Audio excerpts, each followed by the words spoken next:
What's up, my Jeep and peeps? 2000 TJ.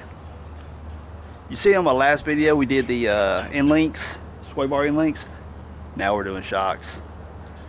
So you know what shocks are. They bounce you up down the road. They keep you from bouncing.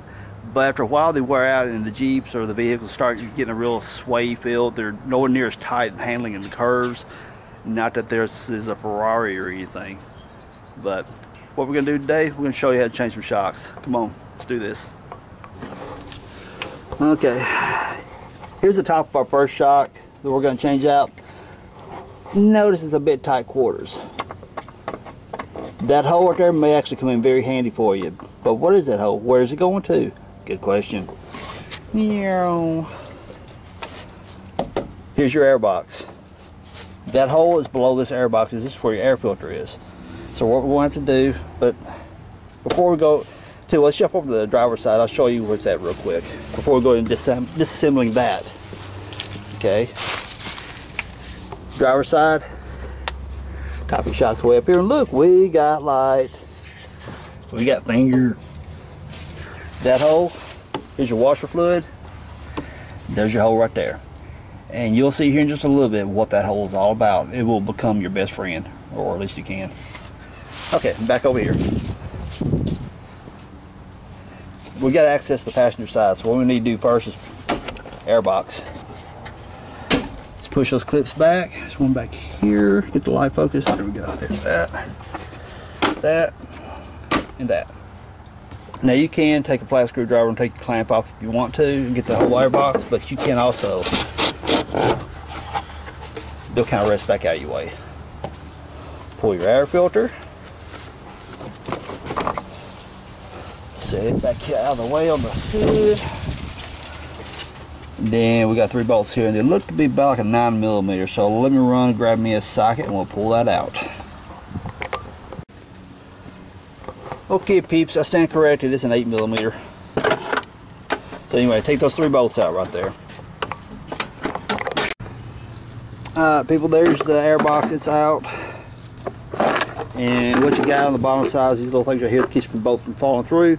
But what I did not mention is that there's nuts on the bottom side, and yeah, you'll take them loose and they'll fall right out the bottom. So people, be careful, lose your nuts.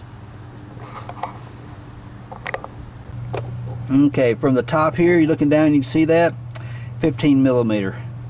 Now what you may have to do, if you got a helper, wrap a big pawl around that rascal and hold the tube right there. You can hold it while you loosen it from the top. Otherwise, you'll have to put a wrench on it. And I tell you what, let's get this thing pulled out of here and I'll show you on the end of it.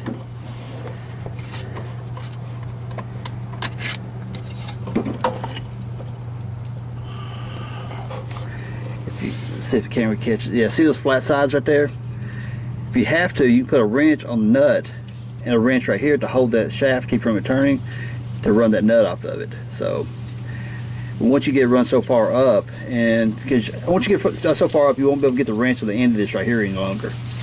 But once you get it toward the top, you can probably grab you some from the shaft down here below to finish running it on off. So there's how to get the top off. Now we're going to the bottom. Alright, from the bottom side, 13mm. There's a nut below that. Those are 13mm.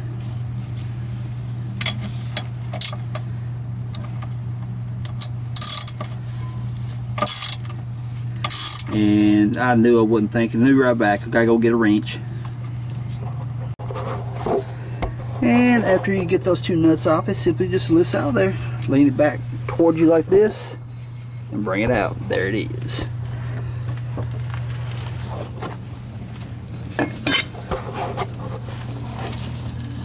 And behind the scenes, what we were doing was, top side was turning of the bolt. Just put a wrench on the top side and take a ratchet on the bottom side, take it out that way, because if it starts spinning, it's kind of a pain in the tail actually.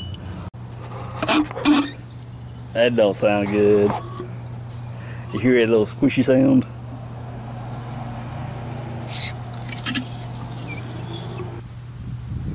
Alright, here's our new shock. You got 2 different washers. They are actually very different. Big hole, little hole. Big hole goes on here. But notice this wire is all up in the way. What we gotta do, you take and press down on it and just pull this wire back out of the way enough that it clears that. Then you can set that down on there. One of your little rubber bushings goes like. The other bushing, that was too small. I grabbed the wrong bushing, peeps. Oh, I didn't. Dang it.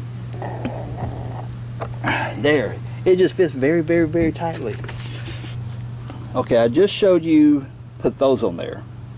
Now you're wondering, before you get all froggy, don't go putting the other bushing on top like it's right here, because that's not where it belongs. You may or may not notice whenever you take and pull the old shock out. Now here's where the top of your shock mount is. Right here is ta-da, your other bushing. So this is where your second bushing is going to go up here. But we'll worry about that here in a moment. But I just didn't want you to go getting all froggy, putting the bushing on the other end of the shock. That's not what you need to do quite yet. So we'll get to that point here in just a moment. So here's our shock absorber. Set it down inside here and see. We're gonna get all fancy-fied here. Let's turn our Gabriel point outward. Not that it's gonna matter because we'll end up turning it anyway. Run the bolts through and put the nuts on the bottom side.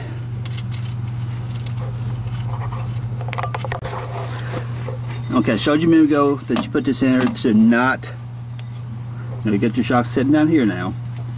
Remember I told you not to cut this wire right here? Because look right up here, see I got my finger stuck through the hole up here? I'm moving the shock around. So what's going to happen when that wire right there gets cut, this shock will expand, come outward, and that's why you do not remove that until you get your shock in place. Otherwise it is an absolute nightmare to get that shock up inside there. So he's going to cut the wire now. By the way, pocket knives don't work. You need wire cutters. And it expands and comes, presses your. See, there's your bushing sitting right in place now. You can take your other bushing wherever the corn beans are laid at.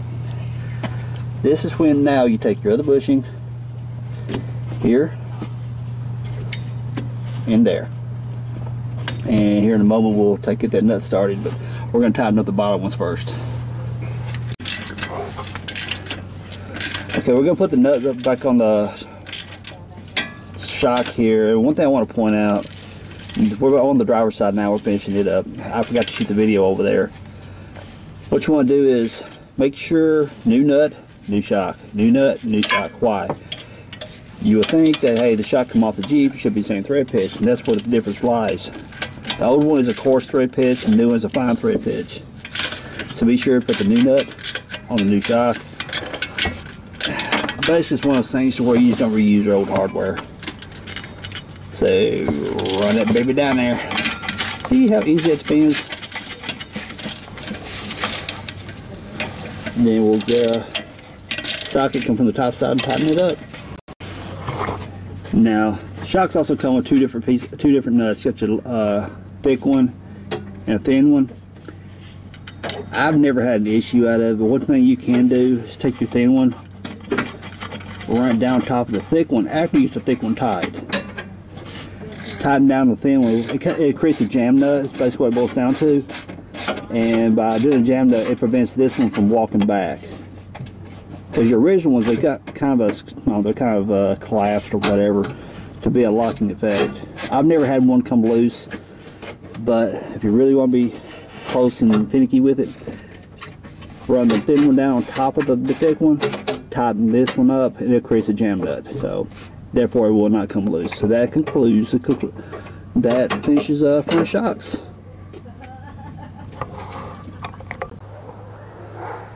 Alright everybody, that's how you change out the shocks on a 2000 model TJ. Front shocks, that is.